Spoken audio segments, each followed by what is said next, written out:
Hey everyone, Jennifer Tarle from Tarle Speech, and I am reviewing the book I Am Abraham Lincoln.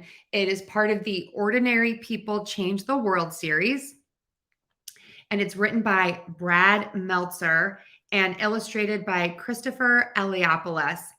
These books are absolutely amazing. I've been reviewing the whole series, and of course, this one is about Abraham Lincoln, one of the presidents of the United States, one of my favorite presidents.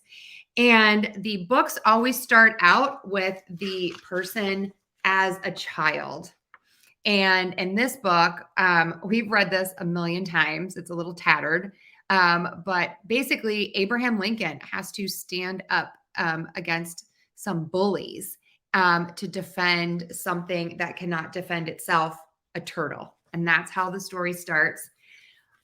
Kids that I've read this to are always shocked that he was a president and he barely went to school for 1 year. Kids cannot believe this. There's so much to talk about this in this book, giving kids a little bit of an understanding of the time period, how things were different.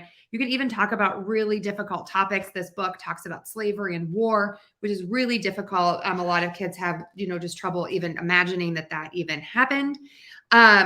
And it just goes on talking about how he just learned to read. He learned so much from reading. And the theme again just always goes back to you have to stand up to bullies. You have to defend what you know is true and to stand up for your beliefs and to always say something. And the book, of course, goes on to talk about the war. So you're learning about the Civil War, talking about that really difficult conversations, but needed conversations. And then it does also talk about his famous Gettysburg Address, which is amazing if you haven't read it, and how he actually just changed the world, and that he will never be forgotten, and that he's on the penny. These books, I can't say enough about them. As I've said before, the endings always get me a little teary-eyed. So the ending of this book is I Am Abraham Lincoln.